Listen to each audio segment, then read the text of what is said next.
VOA World News. VOA 세계 뉴스입니다. 북한이 핵무기 소형화와 경량화에 성공했다고 주장했습니다. 북한 관영 조선중앙통신은 오늘 김정은 국방위원회 제1위원장이 핵무기 병기화 사업을 지도하는 자리에서 핵탄두를 경량화해 탄도로켓에 맞게 표준화하는 데 성공했으며 이것이 진짜 핵 억제력이라고 말했다고 보도했습니다. 김 제1위원장은 이어 핵 선제 타격과는 미국의 독점물이 아니라며 미국이 핵으로 북한의 자주권과 생존권을 위협하려 들면 주저없이 먼저 핵공격을 가할 것이라고 위협했습니다. 북한은 이와 함께 소형화된 핵탄두 모형으로 추정되는 원형 물체와 탄두 모형이 뭉툭한 KN-08의 사진 등을 공개했습니다. 미국과 한국 군 당국은 그러나 북한이 아직 핵탄두를 탄도미사일에 탑재할 만한 수준에는 도달하지 못한 것으로 판단하고 있습니다. 이란이 어제에 이어 오늘도 탄도미사일 시험 발사를 실시했습니다. 이란 혁명수비군은 오늘 오전 탄도미사일 2발을 시험 발사했다며 이스라엘에 대한 타격이 가능하도록 개발됐다고 밝혔습니다. 이란이 오늘 시험한 카드로 미사일은 이란 북부 지역에서 발사돼 남동부 지역 1,400km 떨어진 목표물을 맞춘 것으로 알려졌습니다. 이란은 어제도 탄도미사일 여러 발을 시험 발사하면서 이번 발사가 이란의 억제력과 어떠한 위협에도 대처할 능력을 보여준다고 주장했습니다. 미 국무부는 이란의 어제 탄도미사일 시험 발사가 유엔 안보리 결의 위반이라고 지적했습니다. 유럽 국가 슬로베니아와 크로아티아, 세르비아가 망명 신청 목적이 아닌 이민자들의 국경 통과를 불허할 방침입니다. 슬로베니아는 어제 자정부터 이 같은 내용의 새로운 정책을 시행한다고 발표했으며 크로아티아와 세르비아도 이에 따르겠다고 밝혔습니다. 슬로베니아의 이번 조치는 지난 6일 벨기에 브뤼셀에서 열린 유럽연합 회의에서 회원국들이 국경 개방을 규정한 생겐 조약을 다시 이행하도록 한 결정에 부합하는 것입니다. 로이터 통신은 서유럽 국가들로 향하기 위해 슬로베니아에 입국한 것으로 추정되는 이민자들은 47만 8천여 명에 달하지만 이 가운데 망명 신청자는 460명에 불과하다고 보도했습니다.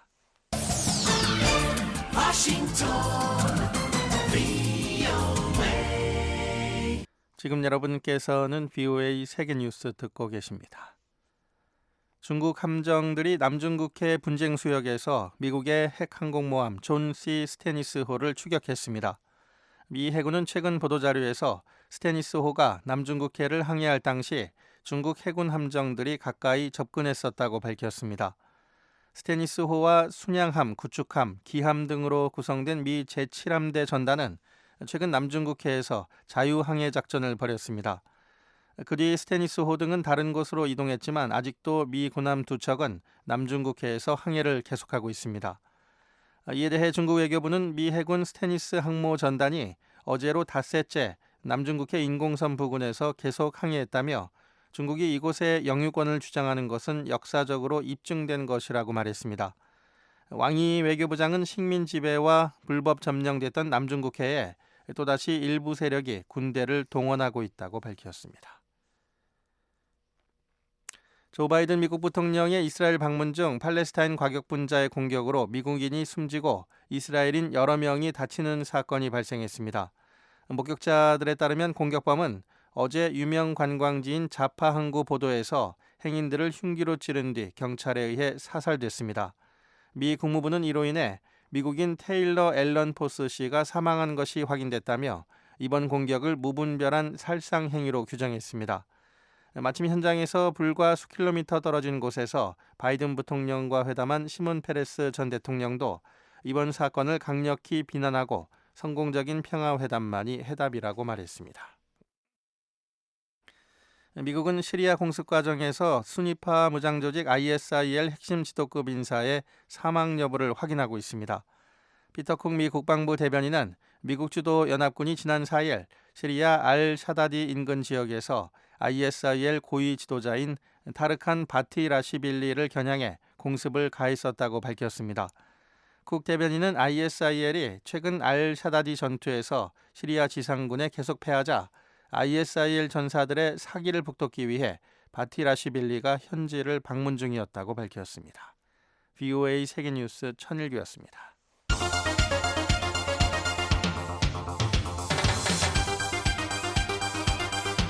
VOA News Today. 여러분 안녕하십니까? VOA 뉴스 투데이 3부 진행의 조상진입니다. 먼저 이 시간 보내드릴 주요 한반도 소식입니다. 한국 주재 미국 대사관은 미국의 대북 정책에서 한반도 비핵화는 변함없이 최우선 순위에 있다고 밝혔습니다. 존 케리 미 국무장관과 왕이 중국 외교부장이 오늘 전화통화를 갖고 한반도 정세 등에 대해 논의했습니다. 북한이 핵탄두 소형화와 경량화 성공을 주장하는 사진을 공개했습니다. 한국 정부와 전문가들은 북한이 핵탄두 소형화에 대한 기술적 진보를 어느 정도 이룬 것으로 평가했습니다. 여러 가지를 고려할 때 핵과 관련된 소형화 기술은 어느 정도 확보를 하고 있지 않느냐.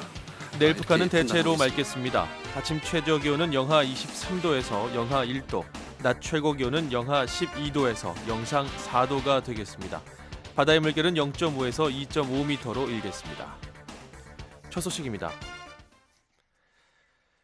한국 주재 미국 대사관은 미국의 대북 정책에서 한반도 비핵화는 변함없이 최우선 순위에 있다고 밝혔습니다. 미국의 대북 정책이 대화에 중점을 두는 쪽으로 바뀌고 있다는 일부의 관측을 바로잡기 위한 입장 표명으로 보입니다. 서울에서 박병용 기자가 보도합니다. 주한 미국 대사관은 8일 미국의 대북 정책 변화 없어라는 제목의 보도 자료를 내고 미국과 한국은 평화와 안보에 대해 북한이 제기하는 위협에 대처하는 데 있어 의견이 확고히 일치한다고 밝혔습니다. 주한 미국 대사관은 유엔 안전보장이사회 결의 2270호에 대한 양국의 긴밀한 협력에서 나타나듯 이 같은 사실은 명백하다고 덧붙였습니다. 주한 미국 대사관은 이와 함께 미국은 지난 2005년 9.19 공동성명에 따라 북한이 완전하고 검증 가능하며 되돌릴 수 없는 비핵화를 위한 진정성 있고 믿을 만한 협상에 임할 것을 계속 촉구하고 있다고 강조했습니다. 대사관은 또 미국은 북한이 국제사회와의 약속을 지키고 핵과 탄도미사일 계획을 포기해야 한다는 것을 명백히 알 수 있도록 유엔 안보리 결의 2270호를 적극적으로 이행하는 데 초점을 두고 있다고 강조했습니다. 한국국립외교원 김한건 교수의 설명입니다. 북핵 문제가 대화와 협상이 필요한 것은 모든 주변 국가들이 인식하고 있습니다. 그렇지만 지금의 국면은 제재를 강화해서 북한이 비핵화를 위한 협상과 대화의 자리로 이끌어낼 수 있게 하기 위한 제재 국면이기 때문에 이러한 국제사회의 공조의 흐름을 유지하려는 입장이 현재 미국과 우리 한국을 비롯한 주변 국가들 사이에서 강하게 나타나고 있습니다. 북핵 6자회담 미국 측 수석대표인 성김 미 국무부 대북정책 특별대표도 북한의 비핵화와 평화협정을 동시에 추진하자는 중국의 제안과 관련해 선을 그었습니다. 성김 특별대표는 현지 시각으로 8일 한국연합뉴스와의 인터뷰에서 미국의 첫 번째 정책 목표는 비핵화라고 말하고 북한과의 대화 노력은 그것이 6자회담이든 다른 형태이든 비핵화로부터 시작돼야 한다고 강조했습니다. 성김 특별대표는 이른바 병행론과 관련해 중국은 실제적이고 진지한 공식적인 안을 내놓지 않았으며 다만 북한을 제외한 다른 오자는 비핵화에 그리고 북한은 평화협정에 초점을 맞추고 있으니 두 가지를 동시에 해보자는 의미에 불과하다고 일축했습니다. 성김 특별대표는 이와 함께 당분간은 유엔 안보리 결의안 이행에 초점을 맞춰야 한다고 강조했습니다. 안보리 결의안 이행이 징벌 차원이라기보다 대량 살상 무기 계획이 확대되는 것을 어렵게 하면서 북한에게 더 나은 길이 있다는 사실을 설득하는 의미가 있다는 설명입니다.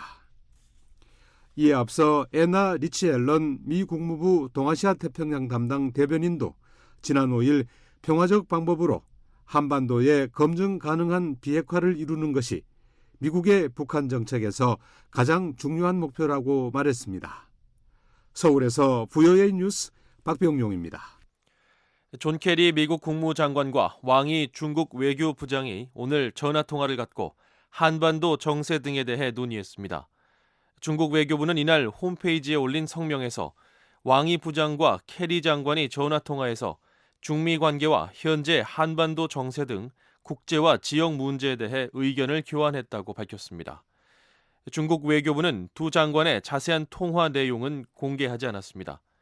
앞서 왕이 부장은 어제 베이징에서 연 기자회견에서 한반도 정세에 우려를 나타내며 대화의 중요성을 강조했습니다. 왕이 부장은 최근 한반도는 검을 뽑고 활시위를 당겨놓은 상황으로 화약 냄새가 가득하다며 긴장이 격화돼 통제력을 상실하는 상황까지 치닫는다면 각국에 모두 재난이 될 것이라고 말했습니다. 북한이 핵탄두 소형화와 경량화 성공을 주장하며 핵탄두 모형으로 추정되는 사진을 공개했습니다. 한국 정부와 관련 전문가들은 북한이 핵탄두 소형화에 대한 기술적 진보를 어느 정도 이룬 것으로 평가했습니다. 서울에서 한상미 기자가 보도합니다. 한국 정부는 핵탄두 소형화와 경량화에 성공했다는 북한의 주장에 대해 북한이 관련 기술을 어느 정도 확보한 것으로 판단한다고 밝혔습니다. 한국통일부 정준희 대변인의 9일 정례 브리핑입니다. 어떤 나라의 어떤 핵 기술 발전 정도 그리고 1차 핵실험 이후의 기간 여러 가지를 고려할 때 핵과 관련된 소형화 기술은 어느 정도 확보를 하고 있지 않느냐 이렇게 판단하고 있습니다. 정 대변인은 북측의 핵탄두 소형화 실현 주장이 국제사회에서 다각적으로 진행되는 대북 제재 조치에 대한 북한의 대응 방식의 하나라고 볼 수 있을 것이라고 평가했습니다. 이에 앞서 북한관영 조선중앙통신은 김정은 국방위원회 제1위원장이 핵무기 병기화 사업을 지도하는 자리에서 핵탄을 경량화해 탄도 로켓에 맞게 표준화하는 데 성공했으며 이것이 진짜 핵 억제력이라고 말했다고 9일 보도했습니다. 김 제1위원장이 핵무기를 탄도 미사일에 탑재할 정도로 소형화하는 데 성공했다고 직접 말한 건 이번이 처음입니다. 김 제1위원장은 현지 지도에서 북한식의 합리적인 구조로 설계된 핵탄두가 정말 대단하다며 핵과학자와 기술자들이 커다란 성과를 이룩했다고 치켜 세웠습니다. 김 제1위원장은 이어 핵 선제 타격권은 미국의 독점물이 아니라며 미국이 핵으로 북한의 자주권과 생존권을 위협하려 들면 주저없이 먼저 핵 공격을 할 것이라고 위협했습니다. 이와 함께 북한은 소형화된 핵탄두 모형으로 추정되는 원형 물체와 탄두 모형이 뭉툭한 KN-08 4-5기의 사진 등을 공개했습니다. 북한 노동당 기관지 노동신문이 9일 보도한 사진 속 김 제1위원장은 KN-08 탄두 설계도면 앞에서 관계자들에게 무언가를 지시하고 있으며 사진 속 모자이크 처리된 설계도면은 소형화된 핵탄두를 원형으로 제작한 것으로 추정됩니다. 이 모형은 은색 공 모양으로 지름은 60에서 70cm 정도로 추정됩니다. 한국과학기술정책연구원 이춘근 연구위원의 설명입니다. 상당히 소형화가 되어 있는 크기고 그래서 노동미사일 정도는 충분히 탑재할 수 있을 것 같고 스쿼드도 가능할 것 같고 규격화 표준화를 얘기했으니까 이걸로 대량 생산을 한다는 것을 보여준 것 같죠. 이 연구위원은 현재 북한의 미사일 개발 수준은 이 정도의 탄두 크기가 적당하다면서 더 소형화되면 북한이 보유한 구형 미사일에 맞지 않는다고 덧붙였습니다. 경남대 극동문제연구소 김동혁 교수는 북한이 공개한 이 원형 모형은 예전 일본 나가사키에 떨어졌던 플루토늄탄이라면서 원래 플루토늄탄은 그 안에 들어있는 핵물질과 고폭 장치가 높은 압력을 받아 터지지만 북한이 공개한 이 모형은 비어있는 것으로 보인다고 분석했습니다. 안에가 비어있다는 거죠. 겉에 테두리는 동일한 쇠로 만든 껍데기라면 안에 그 쉽게 말하면 고폭 장약과 핵물질이 안 들어있다 뿐이지. 거기는 사실 핵무역이 없는 빈 깡통이에요. 사실 그걸 이제 모형을 놓고 이제 사진을 찍은 거고. 김 교수는 이어 원형 모형의 겉면에 붙어있는 반사경의 역할이 매우 중요한데 북한이 공개한 사진 속 반사경의 상태로 봐선 관련 기술이 아직 초기 수준으로 판단된다고 말했습니다.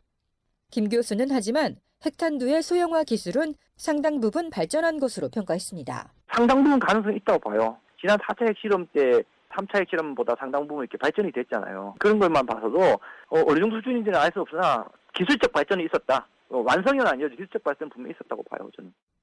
또 북한 주민들이 보는 노동신문 1면에 해당 내용이 대거 실린 만큼 이 같은 북측 주장은 내부 결속용이라고 덧붙였습니다. 북한은 지난해 10월 노동당 창건 70주년 기념 열병식에서도 탄두 모형이 뭉툭한 KN-08 미사일 탄두에 들어가는 것으로 추정되는 둥근 모형의 물체를 공개했습니다. 미한 군 당국은 북한이 지난 2006년 1차 핵실험 이후 10년이 지난 만큼 핵무기 소형화 기술을 상당히 진전시킨 것으로 평가하지만 아직 탄도미사일에 탑재할 만한 수준까지는 도달하지 못한 것으로 판단하고 있습니다. 한국 국방부는 특히 북한이 소형화된 핵탄두와 KN-08 실전 능력을 확보하지 못했다면서 이 같은 북한 주장은 지난달 23일 최고사령부 성명과 지난 7일 국방위원회 성명에 이은 무모한 위협이라고 지적했습니다. 한국 군 관계자는 미한 정보당국이 북한이 탄도미사일에 핵탄두를 탑재했다는 첩보를 가지고 있지 않으며 그런 정황도 포착되지 않았다고 밝혔습니다. 서울에서 VOA 뉴스 한상미입니다. 김정은 북한 국방위원회 제1위원장의 핵 위협 발언의 수위가 갈수록 높아지고 있습니다. 국제사회의 강력한 대북 압박에 핵 카드를 앞세워 한반도의 긴장을 높이고 내부 결속을 다지려는 의도라는 분석입니다. 서울에서 김완용 기자가 보도합니다. 북한 관영 조선중앙통신은 김정은 북한 국방위원회 제1위원장이 핵무기 연구부문의 과학자와 기술자를 만난 자리에서 핵탄 경량화와 탄도로켓에 맞게 표준화, 규격화를 실현했다고 한 발언 내용을 9일 보도했습니다. 북한은 지난 1월 6일 4차 핵실험 이후 일부 관영 매체를 통해 탄도로켓 장착용 수소탄을 만들었다고 주장했지만 김 제1위원장이 직접 핵탄두 경량화를 언급한 것은 이번이 처음입니다. 김 제1위원장은 이에 앞서 지난 3일엔 신형 방사포 시험 사격을 참관하면서 핵탄두들을 언제든 쏠 수 있게 항시 준비하라고 지시했습니다. 하지만 이번 언급은 북한이 보유한 핵무기 수준에 대한 보다 구체적인 내용이었고 관련 사진도 함께 공개했다는 점에서 위협 효과를 극대화하려는 의도가 깔린 행보라는 관측입니다. 한국의 북한 전문가들은 북한의 최고 지도자가 전면에 나서 핵 능력을 과시하는 데 대해 상당히 이례적 행보라며 북한이 미한 합동 군사훈련이 벌어지고 있는 지금의 상황을 그만큼 엄중하게 인식하고 있음을 보여준 반응으로 평가하고 있습니다. 역대 최대 규모로 펼쳐지고 있는 이번 미한 합동 군사훈련에 대한 북한 지도부의 불안감이 반영된 행동이라는 분석입니다. 동국대 북한학과 고유환 교수입니다. 지금 한미가 강력한 키 리졸브 군사연습을 진행 중에 있고 그 내용의 상당 부분은 참수작전까지 포함해서 공격 개념까지 거기 반영된 훈련을 하고 있으니까 거기에 맞서서 우리는 핵을 가졌으니까 함부로 침략하지 말라. 그 억지력 차원에서 이제 핵의 능력을 보여주는 그런 의미가 있겠죠. 이번 미한 합동 군사훈련에 참가하는 미군의 규모는 15,000명 이상으로 예년의 2배 수준입니다. 미국은 또 핵 추진 항공모함인 존 스테니소를 비롯해 핵 잠수함과 B-2 전략 폭격기 그리고 공중 급유기 등 주요 전략 자산을 대거 투입할 예정입니다. 훈련 내용도 유사시 북한 최고 수뇌부와 핵과 미사일 시설을 정밀 타격할 수 있는 능력을 키우는 데 초점이 맞춰져 있습니다. 또 미한 합동훈련과 함께 4차 핵실험과 장거리 미사일 발사에 따른 국제사회의 초강력 대북 제재로 빚어질 수 있는 내부 동요를 차단하기 위해 김 제1위원장이 핵 위협의 전면에 직접 나서는 모습을 보이고 있다는 관측입니다. 동북아 평화협력연구원장인 전현준 박사입니다. 미국의 대북 공격에 대해서 최고 지도자로서 강력한 그런 버버구지를 다짐으로써 엘리트들의 통합을 야기하고 그다음에 주민들이 또 동의하지 못하도록 만드는 그런 효과가 있는 것 같습니다. 이와 함께 북한의 핵 능력에 대한 국제사회의 냉정한 평가에 김 제1위원장이 사실상 직접 반박함으로써 위기감을 고조시키려는 계산이 깔려있다는 분석도 제기됐습니다. 지난 3일 김 제1위원장이 핵탄두 발사 준비를 지시한 발언에 대해 미국 국방부는 북한의 핵무기 소형화 능력이 확인되지 않았다고 평가했고 미국과 영국의 주요 언론들도 김 제1위원장의 발언을 주요 기사로 다루면서도 여전히 북한의 핵탄두 발사 능력에 의문을 제기했습니다. 서울대 통일평화연구원 장용석 박사는 김 제1위원장의 이딴 핵 언급은 사실 여부를 떠나 위협의 강도를 한 단계 높인 행보라며 이를 통해 유리한 핵 협상 국면까지 염두에 둔 것으로 보인다고 말했습니다. 최고 지도자가 직접 핵무기를 공개하는 방식으로 자신들의 힘을 과시함으로써 결과적으로 국제사회가 제재로는 문제를 해결할 수 없다는 것을 명확히 깨닫고 북한이 원하는 방식으로 선택을 하라고 강요하는 이와 같은 의미들이 있지 않겠는가 싶은 생각이 듭니다. 장영석 박사는 또 김 제1위원장의 이런 발언의 신뢰성을 입증하기 위해 북한이 모종의 도발 행위에 나설 가능성이 우려된다고 말했습니다. 서울에서 VOA 뉴스 김환영입니다. 국제 원자력 기구가 북한의 핵 계획에 대한 우려를 거듭 밝혔습니다. 북한이 최근 도발적 성명을 잇따라 발표하고 있는 데 대해서도 우려를 나타냈습니다. 조은정 기자가 보도합니다. 아마노 유키야 국제원자력기구 IAEA 사무총장은 7일 오스트리아 빈에서 열린 이 기구 정기 이사회에서 북한의 핵 계획에 대한 우려 입장을 거듭 밝혔습니다. The nuclear program of the DPRK remains a major cause of concern. Recent statements by the DPRK are especially worrying. 북한의 핵 계획은 여전히 심각한 우려 사안이며 특히 북한의 최근 성명들이 걱정스럽다는 것입니다. 북한은 최근 잇따른 성명을 통해 핵 억지력을 계속 추구할 것임을 분명히 하는 한편 핵 선제 공격을 위협하기도 했습니다. 아마노 사무총장은 북한이 올해 초 실시한 핵실험은 UN 안보리 결의안들을 명백히 위반하는 것으로 심각하게 유감스럽다고 말했습니다. Once again, I strongly urge the DPRK to implement fully all relevant agency and Security Council. 아마노 사무총장은 북한이 안보리 결의안들을 완전히 이행할 것을 다시 한번 강력하게 촉구한다며 안보리가 새 결의에서 북한이 모든 핵무기와 핵 프로그램을 완전하고 검증 가능하며 되돌릴 수 없게 폐기할 것을 촉구했다고 지적했습니다. 아마노 사무총장은 관련국들 사이에 정치적인 합의가 이루어지면 국제원자력기구는 검증 활동을 재개해서 북한 핵 문제를 평화적으로 해결하는 데 기여할 준비가 돼 있다고 말했습니다.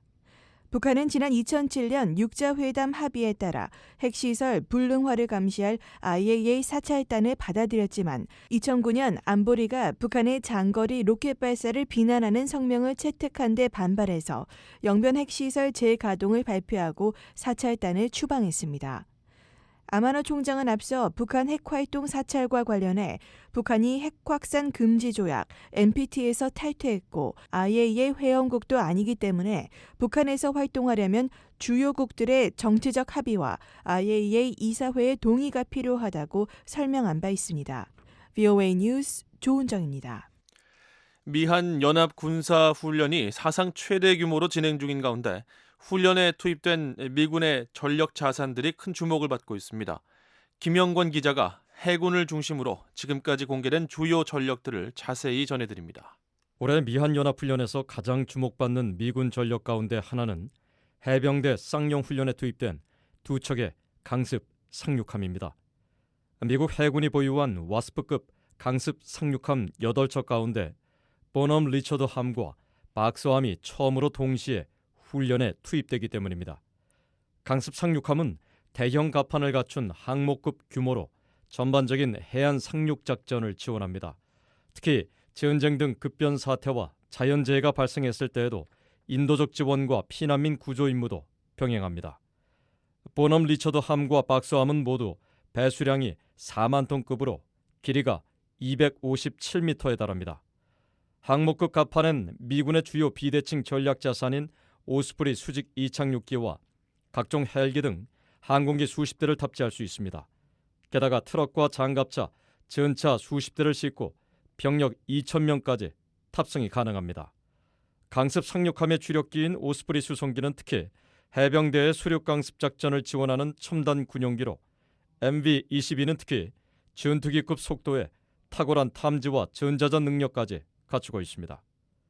박스함의 고위 지휘관은 올해 쌍용 훈련 참가를 발표하는 동영상에서 박스함이 이번 훈련에서 핵심 역할을 수행할 것이라고 밝혔습니다.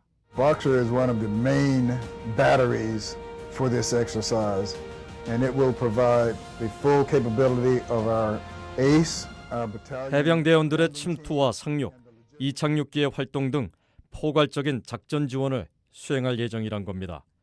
이 지휘관은 특히 실전 상황을 염두에 둔 전반적인 비상작전 훈련을 실시한다며 여기엔 인도적 구호와 재난구조 훈련도 포함되어 있다고 말했습니다. 워싱턴의 민간단체인 신안보센터의 로버트 카플란 선임연구원 등 전문가들은 북한의 급변 사태가 발생할 경우 대규모 피난민이 발생할 가능성이 높다며 이에 대비한 미얀 해군의 인도적 구호 능력 강화를 촉구해왔습니다. 일부 한국 언론들은 군 관계자를 인용해 올해 훈련이 기존의 상륙 침투 작전뿐 아니라 유사시 내륙 침투와 전략 핵심 시설에 진격하는 훈련도 강화할 것이라고 보도하고 있습니다. 올해 쌍용 훈련이 미 해병대와 해군 12,000여 명, 한국 해병대 해군 5,000여 명, 호주와 뉴질랜드 등 유엔군까지 참가해 역대 최대 규모로 실시되는 것도 이런 이유 때문이란 겁니다. 한미연합사령부는 하지만 이를 확인하지 않은 채 훈련이 침투 상륙을 통한 거점 확보, 이후 병력과 지원군의 신속한 해안 이동 등 기동 상륙 작전에 초점이 맞춰져 있다고 밝혔습니다. 또 이를 통해 강제 진입 작전에 따르는 전반적인 영역을 연습한다고 짤막히 설명했습니다. 이런 가운데 떠다니는 군사 기지로 불리는 핵추진 항공모함 존 스테니스 호가 독수리 연습에 참가하기 위해서 한국에 도착합니다. 배수량이 10만 3천 톤에 달하는 존 스테니스 호가 훈련에 참가하면 항모급 전함 3척에 각종 전투기와 헬기, 최신의 조기 경보기 등 무려 150에서 200대가 넘는 군용기가 언제든 출격이 가능합니다. 미국 태평양 사령부는 이번 연합훈련을 위해서 제3해병원정여단 11 상륙전대, 31 해병원정군, 박스함 등을 보유한 13 해병기동부대 등을 출동시켰다고 밝혔습니다. 또 존 스테니스 호를 모함으로 하는 항모 강습단까지 도착하면 보통 국가의 전체 군사력을 뛰어넘는 규모가 될 것으로 보입니다. 존 스테니스 호는 길이가 332m에 높이가 24층 건물과 맞먹는 80m, 비행 갑판 등 크기가 축구장의 3배에 달합니다. 비행 갑판엔 슈퍼호넷 전투기들과 최신의 조기 경보기 E2 호크아이 등 군용기 80대를 탑재하고 있습니다. 강습단은 여러 구축함과 순양함, 토마호크 미사일을 장착한 핵잠수함 노스캐롤라이나호까지 포함하며 총 병력만 7,000명에 달합니다. 일부 언론들은 이 밖에 핵폭탄과 핵미사일을 탑재한 B-2 스텔스 폭격기와 세계 최강의 전투기로 불리는 F-22 랩터 등 미군의 핵심 전략 자산이 이번 훈련에 전개될 예정이라고 전하고 있습니다. 커티스 스케파로티 주한미군 사령관 등 미군 지휘관들은 북한의 점증하는 도발 위협에 대응해 억제력 과시가 중요하다며 대규모 연합훈련의 중요성을 강조하고 있습니다. 뷰이 뉴스 김영권입니다. 미국 국무부가 한국 정부의 새 대북 제재 방안을 긍정적으로 평가했습니다. 박근혜 대통령의 대북 접근법을 적극 지지한다는 입장입니다. 백성원 기자가 보도합니다. 국무부는 한국 정부가 발표한 독자적 대북 제재에 즉각 반응을 보였습니다. We welcome President Park's principled and firm approach toward North Korea. 애나 리치 앨런 국무부 동아시아 태평양 담당 대변인은 8일 BOA와의 전화 통화에서 박근혜 한국 대통령의 단호하고 원칙에 입각한 대북 접근법을 환영한다고 밝혔습니다. 이어 새 대북 제재는 복수의 유엔 안보리 결의에 위배되는 북한의 불안정하고 도발적 행동에 맞서 대북 압박을 유지하겠다는 국제사회 결의를 반영한다고 덧붙였습니다. President Park's announcement of the new ROK sanctions against North Korea reflects the international community's resolve to maintain 앞서 pressure on 한국 North 정부는 Korea 이날 in the face 북한에 대한 금융제재 대상을 대폭 늘린 독자 제재 방안을 발표했습니다. 오바마 행정부도 유엔 안보리 제재와 별도로 독자적 대북 제재 조치를 준비 중이며 이번 주말에서 다음 주 초 사이에 새로운 대북 제재 행정명령을 발동할 것으로 알려졌습니다. BOA 뉴스 백성원입니다. 한반도 상황은 중국이 유엔 안보리의 새로운 대북 제재를 얼마나 철저히 이행하느냐에 달려있다고 리언 파네타 전 미국 국방장관이 밝혔습니다. 파네타 전 장관은 중국이 간접적으로 북한의 장거리 미사일 개발을 도왔다고 말했습니다. 미국의 구선 하원 의원 출신인 파네타 전 장관은 빌 클린턴 행정부 시절 백악관 비서실장을 지냈으며 바락 오바마 행정부에서는 중앙정보국 국장과 국방장관을 역임했습니다. 파네타 전 장관과의 인터뷰를 1, 2부로 나누어 두 차례에 걸쳐 보내드립니다. 인터뷰의 최원기 기자입니다. 유엔 안보리가 대북 제재 결의를 채택하자 북한 김정은 국방위원회 제1위원장은 언제든지 핵탄두를 쏠 수 있게 준비하라고 지시했습니다. 북한이 핵탄두가 장착된 대륙간 탄도미사일을 확보했다고 보시는지요? Well, there's no question that that North Korea has made advances. 북한이 대륙간 탄도미사일 개발에서 진전을 이뤘다는 것은 의문의 여지가 없습니다. 문제는 핵탄두가 장착된 대륙간 탄도미사일 능력을 확보했느냐 여부인데 이 문제는 아직 확인된 것이 없습니다. 그러나 북한이 계속 대륙간 탄도미사일을 발사하고 핵실험을 하는 것으로 봐서 언젠가는 그런 능력을 확보할 겁니다. 따라서 미국과 우방국들은 북한의 움직임을 경각심을 갖고 지켜봐야 한다고 생각합니다. 유엔 안보리의 새로운 대북 제재 결의 22705가 북한 김정은 정권을 아프게 만들 수 있을까요? It represents the toughest sanctions that have been applied against North Korea. 이번에 채택된 제재 결의가 강력한 것은 틀림없습니다. 북한을 드나드는 모든 화물을 검색하고 석탄 수출을 금지하며 무기 수출을 차단하는 등 사실상의 봉쇄 조치라고 볼 수 있습니다. 또 유엔 안보리 15개 이사국 전원이 찬성한 것도 의미가 있습니다.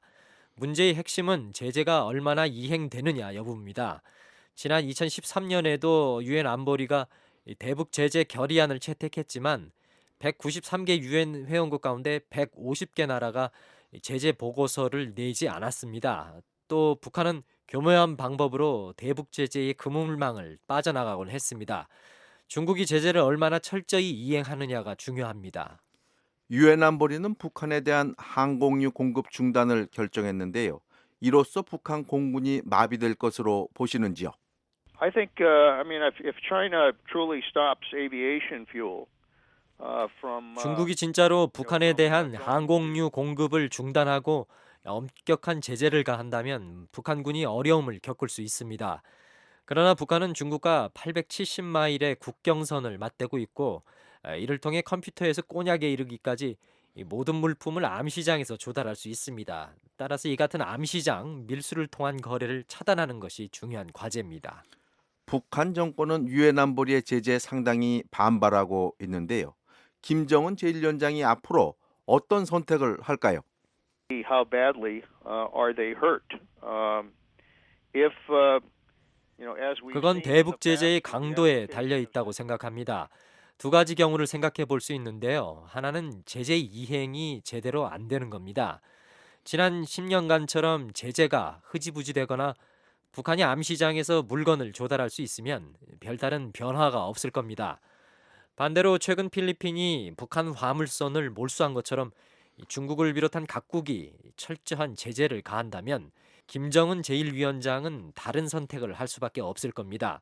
거듭 말하지만 제재를 철저하게 이행하는 게 중요합니다. 중국은 당초 북한에 대한 강력한 제재에 미온적이었는데 2월 들어서 입장이 바뀌었습니다. 2월 7일 있었던 북한의 장거리 로켓 발사가 영향을 미쳤다고 보시는지요? I think it's been a series of events, with regards to China.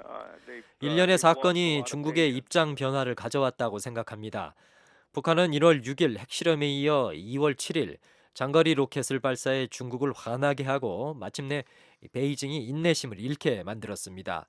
그리고 미국이 한국과 고고도 미사일 방어 체계 사드 배치를 공개적으로 논의하기 시작한 것이 중국의 입장 변화를 가져왔다고 생각합니다. 중국은 대북 제재와 함께 북한과의 대화, 협상을 재개하기를 바라는 것 같은데 이 역시 지켜볼 대목입니다. 중국이 문제의 열쇠를 쥐고 있다고 해도 과언이 아닌데요. 중국 당국이 얼마나 철저하게 제재를 이행할까요? Well, that I think is the major question here. Whether or not they will. 중국이 얼마나 제재를 철저히 하느냐 여부가 문제의 핵심인데요. 과거 사례를 보면 중국은 북중 국경을 오가는 트럭을 제대로 검사하지 않고 통과시키거나 제재를 대강하는 경우가 자주 있었습니다. 주목할 건 중국이 제재를 철저히 이행할 때 비로소 북한과 의미 있는 대화와 협상을 할 명분이 생긴다는 겁니다.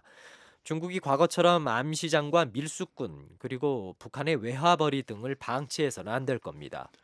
중국이 북한의 장거리 로켓 개발을 도왔다고 보시는지요? My view is that China has not been directly helping North Korea's missile development. 나는 중국이 직접적으로 북한의 장거리 미사일 개발을 도왔다고는 생각하지 않습니다. 그러나 국경을 통한 암시장과 밀수 등을 통해 간접적으로 북한의 미사일 개발을 도왔다고 생각합니다. 북한은 지난 2007년 시리아의 원자로 건설을 비밀리에 지원한 사례가 있습니다. 북한과 중동 국가와의 핵 미사일 커넥션이 아직도 계속되고 있습니까? North Korea continues to look for markets for their nuclear and missile program. 북한은 지금도 중동 국가의 핵과 미사일 수출 기회를 노리고 있다고 생각합니다. 지난 2007년 시리아에 건설된 원자로는 북한이 기술을 제공해 만들어진 것이었습니다. 북한의 이런 움직임은 이 지역을 위험하게 만드는 행동이었습니다. 따라서 유엔이 철저한 대북 제재를 가해서 그 같은 핵 수출을 차단하는 게 중요하다고 생각합니다. 지금까지 리언 파네타 전 국방장관으로부터 유엔 안보리의 대북 제재 전망과 문제점 등을 들어봤습니다. 내일은 파네타 장관 인터뷰 2부를 보내드립니다. 인터뷰의 최원기 기자였습니다.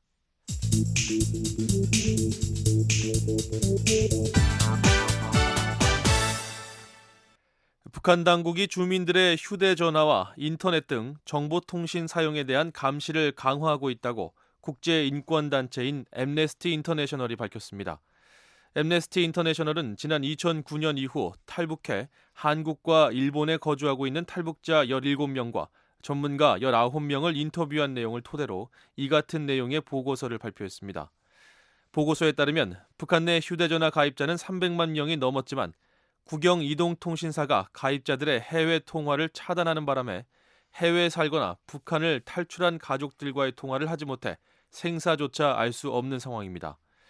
이 때문에 주민들은 중국 접경지에서 거간꾼에게 거액의 수수료를 내고 통화해야 하며 해외 통화를 하다 적발되면 반역죄 등이 적용돼 노동교화소에 수용되는 등 강력한 처벌을 받는다고 보고서는 전했습니다.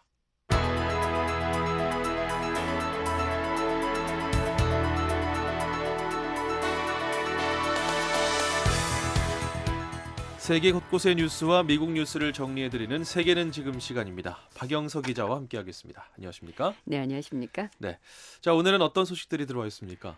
네, 지난해 중국의 석탄 소비량이 크게 감소한 것으로 조사됐습니다. 이 소식 먼저 전해드리고요.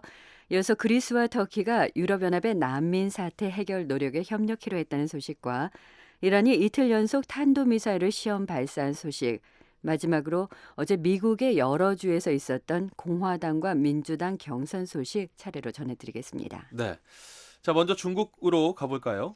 네, 지난해 중국의 석탄 소비량이 크게 감소한 것으로 조사됐습니다. 지난해 소비량은 43억 톤으로 전년도, 그러니까 2014년에 비해서 3.7%나 감소했는데요. 2014년에도 3% 가까이 이 석탄 소비량이 줄었지만 지난해에는 더 큰 폭으로 감소한 겁니다. 전문가들은 이 중국 정부의 친환경 정책이 효과를 발휘하고 있고 여기에다가 성장세가 둔화한 것도 석탄 소비량이 감소한 원인으로 보고 있습니다. 예. 자, 중국 정부가 최근 그 온실가스 배출을 줄이기 위해서 그 어느 때보다도 적극적인 노력을 기울이고 있지 않습니까? 예, 그렇습니다. 지난해 중국은 처음으로 이 온실가스 배출 감소 목표를 제시하기도 했었는데요. 중국은 지난 20년 동안 급속한 성장을 거뒀지만 그 부작용으로 세계 최대의 온실가스 배출 국가가 됐습니다. 그러면서 베이징 등 여러 곳에서 이 대기 오염이 심각한 사회 문제가 됐는데요. 중국 정부 당국은 수력, 태양 발전 등 청정 에너지의 비중을 늘리고 이 석탄 사용은 줄이기 위해서 노력하고 있습니다. 중국의 석탄 소비량이 3.7% 감소하면서 지난해 중국의 이산화탄소 배출량 역시 2.5% 준 것으로 조사됐습니다. 네. 자, 앞서도 지적을 해주셨지만 이 중국의 성장세가 둔화된 것, 이것도 석탄 소비량을 줄어들게 만드는데 그 이유가 됐다고요? 예, 그렇습니다. 중국은 최근 성장세가 뚜렷이 감소하고 있는데요. 지난해 중국의 경제 성장률은 25년 만에 처음으로 7% 아래인 6.9%로 떨어졌습니다. 네. 예, 리커창 총리는 이번 주 베이징에서 열리고 있는 전국인민대표대회 이 전인대 업무 보고에서 올해의 성장 목표를 6.5%에서 7%로 더 낮게 제시했는데요. 특히 올 들어 수출도 큰 폭으로 감소했습니다. 예, 중국의 공장들이 생산을 줄이면 그만큼 석탄 소비량도 줄게 됩니다. 네. 자, 하지만 중국이 온실가스 배출 감소 목표를 달성하기 위해서는 이 석탄 소비량을 더 줄여야 된다는 지적도 있는데요. 예, 환경 전문가들은 중국의 석탄 소비와 이 탄소가스 배출을 더 줄이기 위해서는 이 산업 구조가 바뀌는 등 근본적인 변화가 필요하다고 지적하고 있는데요. 네. 예, 중국은 여전히 제조업 등 이 에너지 소비가 많은 산업에 집중된 구조고 이 개선이 필요하다는 지적입니다. 중국 정부도 이 경제 개혁을 추진하면서 철강 분야 노동자 등의 대규모 해고를 예고했었습니다. 예. 자, 한편 중국 정부가 이번 전인대에서 앞으로 추진하는 5개년 경제계획 기간 동안에 석탄 소비를 제한하겠다 이런 방침을 발표했다고요? 예, 중국은 올해부터 2020년까지 추진하는 제13차 이 5개년 경제 계획 기간 동안에 한 해의 석탄 소비를 50억 톤 이하로 제한한다는 방침을 발표했습니다. 예. 예, 앞서도 말씀드렸지만 지난해 중국의 석탄 소비량은 43억 톤이었습니다. 중국 정부는 전인대에 제출한 보고서에서 공장 시설과 건설, 운송 분야에서 새로운 에너지 효율화 그리고 청정 기술을 도입해서 석탄 소비를 줄여나가겠다고 밝혔습니다. 자, 이번엔 유럽으로 가보겠습니다. 터키와 그리스가 유럽 난민 위기 해소 방안 이행을 위해서 협력하겠다고 밝혔군요. 예, 그렇습니다. 오늘 아흐메트 다부토올루 터키 총리와 알렉시스 치프라스 그리스 총리가 회담했는데요.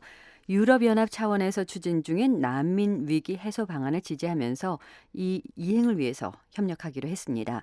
두 정상은 합의안이 난민 문제의 판도를 바꾸게 될 것이라고 밝혔습니다. 예. 자, 여기서 유럽연합이 추진하는 합의안이라는 게 어떤 내용입니까?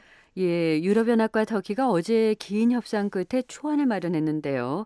이 초안은 터키와 그리스 사이의 국경을 봉쇄하고 이미 그리스로 유입된 사람들도 이 터키로 대규모 다시 송환해서 이 난민 자격을 심사한 후에 자격이 되는 난민만 유럽으로 다시 받아들인다는 내용을 담고 있습니다. 네.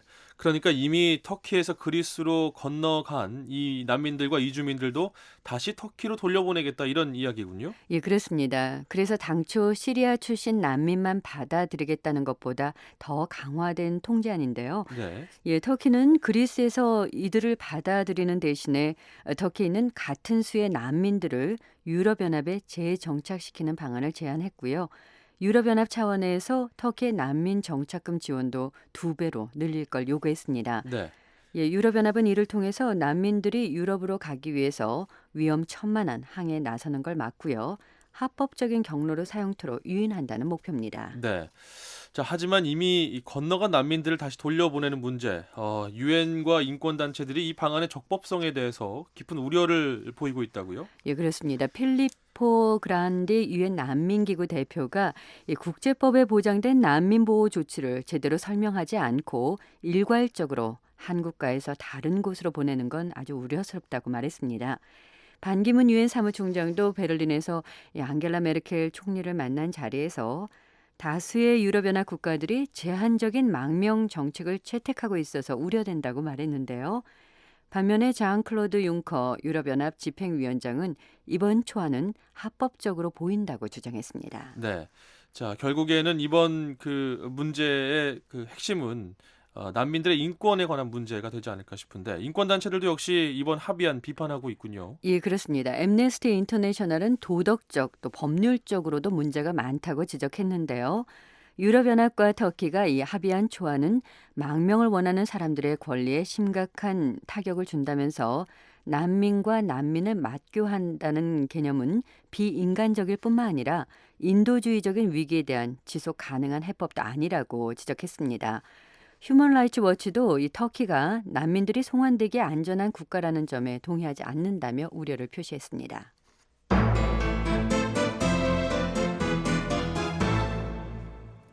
네, 다음 소식 살펴보겠습니다. 자, 이번엔 이란으로 가볼 텐데요. 이란이 이틀 연속 탄도미사일을 시험 발사했습니다.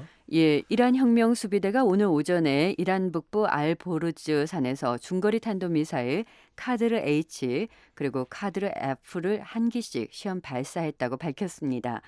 각각 사거리 1,700km 그리고 2,000km라고 하는데요. 이들 미사일은 발사 지점에서 이란 영토를 가로질러서 1,400km 떨어진 남동부 마크란 해안의 표적을 향해 발사됐습니다.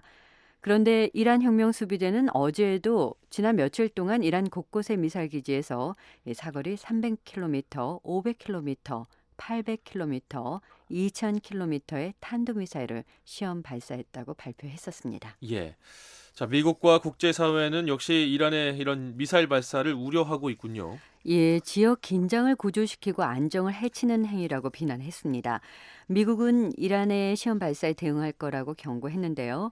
존 커비 국무부 대변인은 어제 유엔 안보리 차원에서 이번 사안을 검토하고 적절한 조치를 취하도록 압박하겠다고 말했습니다.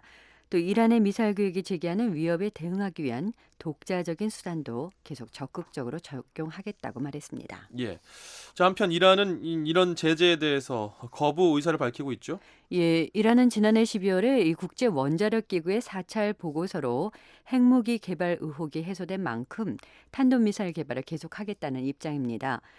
이란은 안보리 결의가 핵탄두를 장착할 가능성이 있는 이 탄도미사일 개발만 제한한다고 해석하고 있는데요. 하지만 이란 핵합의에는 이란의 탄도미사일 관련 제재를 8년 동안 유지한다는 내용이 명시돼 있습니다. 네, 끝으로 미국 대선 관련 소식 살펴보겠습니다. 어제 미국 내 여러 주에서 각 당의 대통령 후보를 뽑기 위한 선거가 실시됐는데요.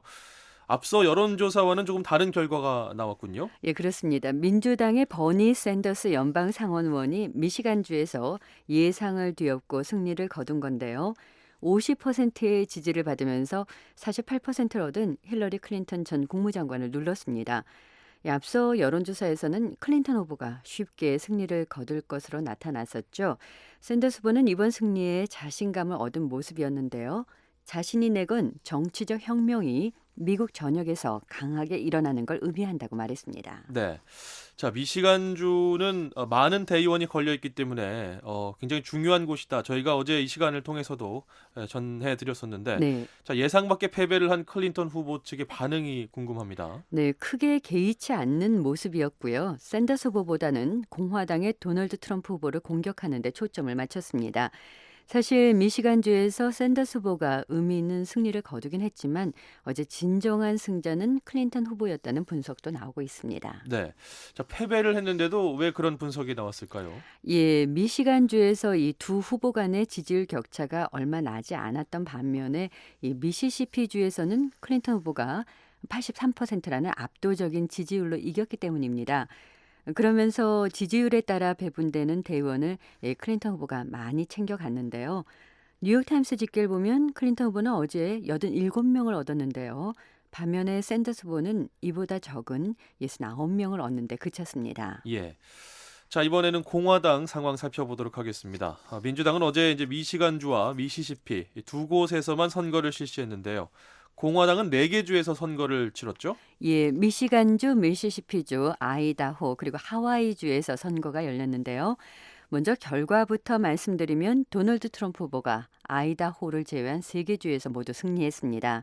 아이다호에서는 테드 크루즈 연방 상원 의원이 1위에 올랐습니다. 네. 그 미시간주 같은 경우에는 여론조사에서 트럼프 후보와 또 2위 후보 간의 지지율 격차가 점차 줄어들고 있는 것으로 나왔었는데 네. 트럼프 후보가 무난히 승리를 했군요. 예, 그렇습니다. 37% 지지를 얻었는데요. 2위인 테드 크루즈 후보의 득표율이 25%였으니까 이 두 자릿수 꽤나 큰 표차로 승리했습니다. 예. 예, 트럼프 후보는 그동안 주로 보수적인 유권자들이 많은 남부에서 강세를 보여왔는데요.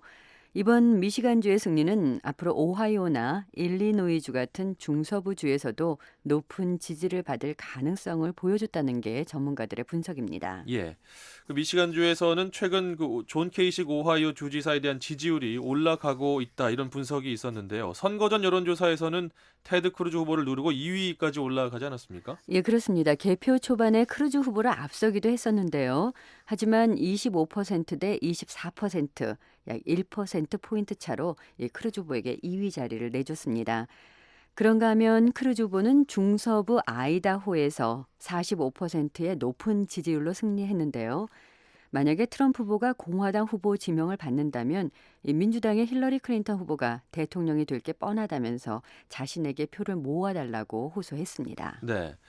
트럼프 후보나 크루즈 후보 모두 공화당 내에서는 비주류 세력으로 구분이 되고 있는데, 자, 공화당 주류 세력이 이 대항마로 밀고 있는 것으로 알려졌던 마르코 루비오 후보의 성적도 궁금한데요. 어떻습니까? 네, 어제 고전을 면치 못했습니다. 이 미시간과 미시시피주에서는 케이식 후보보다도 낮은 지지율로 최하위에 머물렀고요.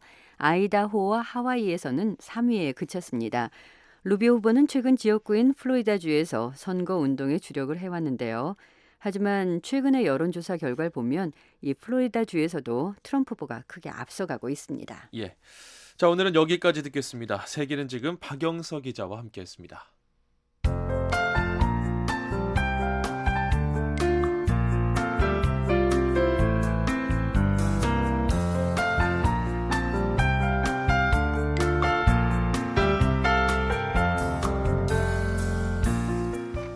한국기상청 제공 북한 날씨 전해드립니다.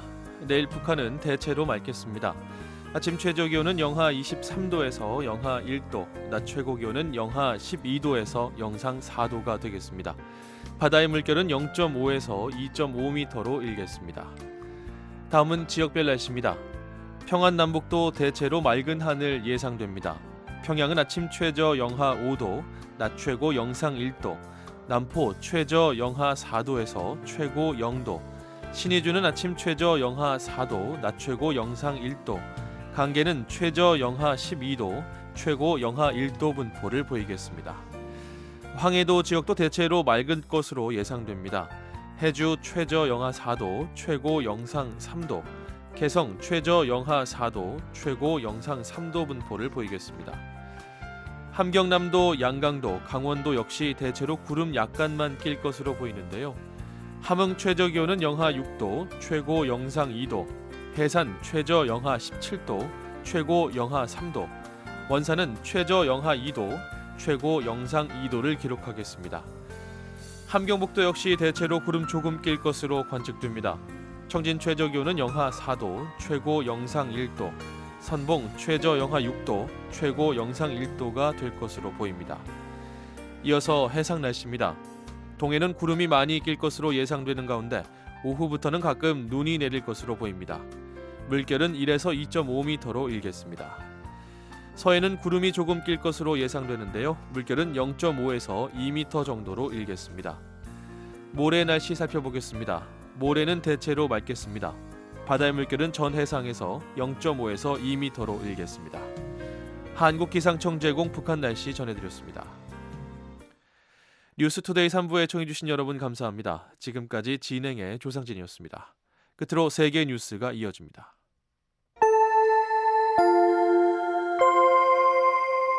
VOA World News. VOA 세계 뉴스입니다. 북한이 핵무기 소형화와 경량화에 성공했다고 주장했습니다. 북한 관영 조선중앙통신은 오늘 김정은 국방위원회 제1위원장이 핵무기 병기화 사업을 지도하는 자리에서 핵탄두를 경량화해 탄도로켓에 맞게 표준화하는 데 성공했다고 보도했습니다. 제1 김 제1위원장은 이어 핵 선제 타격권은 미국의 독점물이 아니라며 미국이 핵으로 북한의 자주권과 생존권을 위협하려 들면 주저없이 먼저 핵공격을 가할 것이라고 위협했습니다. 북한은 이와 함께 소형화된 핵탄두 모형으로 추정되는 원형 물체와 탄두 모형이 뭉툭한 KN-08의 사진 등을 공개했습니다. 미국과 한국 군 당국은 그러나 북한이 아직 핵탄두를 탄도미사일에 탑재할 만한 수준에는 도달하지 못하는 것으로 판단하고 있습니다. 이란이 어제에 이어 오늘도 탄도미사일 시험 발사를 실시했습니다. 이란 혁명수비군은 오늘 오전 탄도미사일 2발을 시험 발사했다며 이스라엘에 대한 타격이 가능하도록 개발됐다고 밝혔습니다. 이란이 오늘 시험한 카드로 미사일은 이란 북부 지역에서 발사돼 남동부 지역 1,400km 떨어진 목표물을 맞춘 것으로 알려졌습니다. 이란은 어제도 탄도미사일 여러 발을 시험 발사하면서 이번 발사가 이란의 억제력과 어떠한 위협에도 대처할 능력을 보여준다고 주장했습니다. 미 국무부는 이란의 어제 탄도미사일 시험 발사가 유엔 안보리 결의 위반이라고 지적했고 미 하원은 이란에 대한 미국의 추가 제재가 추진될 것이라고 밝혔습니다. 유럽 국가 슬로베니아와 크로아티아, 세르비아가 망명 신청 목적이 아닌 이민자들의 국경 통과를 불허할 방침입니다. 슬로베니아는 어제 자정부터 이 같은 내용의 새로운 정책을 시행한다고 발표했으며 크로아티아와 세르비아도 이에 따르겠다고 밝혔습니다. 슬로베니아의 이번 조치는 지난 6일 벨기에 브뤼셀에서 열린 유럽연합회의에서 회원국들이 국경 개방을 규정한 생겐 조약을 다시 이행하도록 한 결정에 부합하는 것입니다. 로이터 통신은 서유럽 국가들로 향하기 위해 슬로바니아에 입국한 것으로 추정되는 이민자들은 47만 8천여 명에 달하지만 이 가운데 망명 신청자는 460명에 불과하다고 보도했습니다.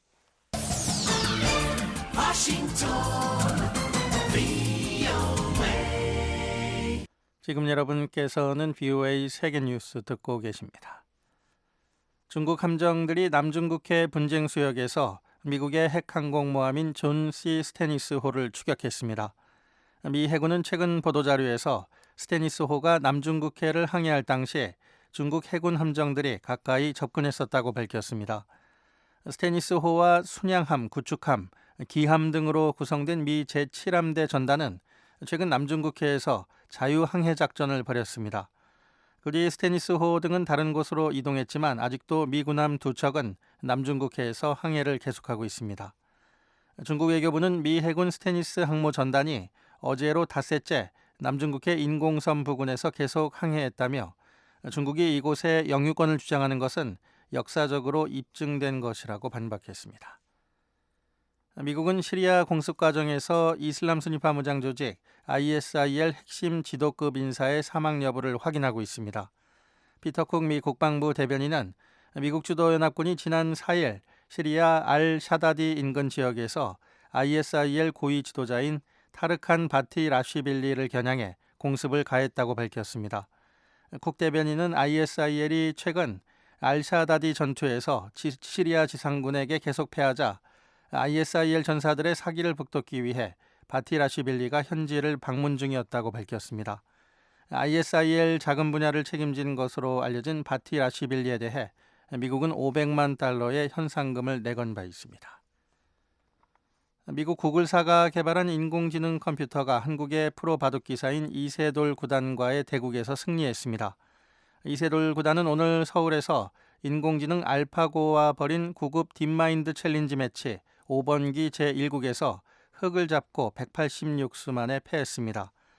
구글 자회사인 구글 딥마인드가 개발한 알파고는 지난해 10월 유럽 챔피언 판후이 2단을 5대 0으로 누른 데 이어 인류 대표로 나선 이세돌 구단마저 이날 제압했습니다. 바둑은 돌을 놓는 경우의 수가 매우 많고 복잡해 컴퓨터가 정복하기 가장 어려운 게임으로 여겨졌습니다. VOA 세계뉴스 천일규였습니다. 지금까지 여러분께서는 VOA 한국어 저녁 방송을 들으셨습니다. VOA 한국어 저녁 방송은 저녁 7시 30분부터 11시 30분까지 4시간 동안 중파 1188kHz를 통해 들으실 수 있습니다. 밤 8시 30분부터 11시 30분까지 3시간 동안은 단파 7460kHz와 11990kHz로도 저희 방송을 함께 하실 수 있습니다. 또 밤 8시 30분부터 9시 30분까지 1시간 동안 단파 9490kHz, 밤 9시 30분부터 11시 30분까지는 단파 11935kHz로도 들으실 수 있습니다.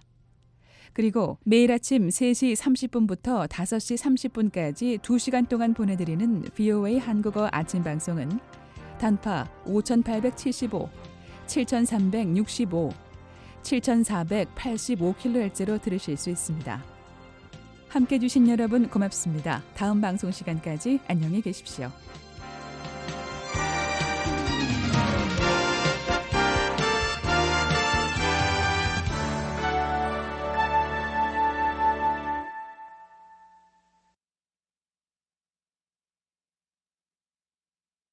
This program has come to you from the Voice of America, Washington.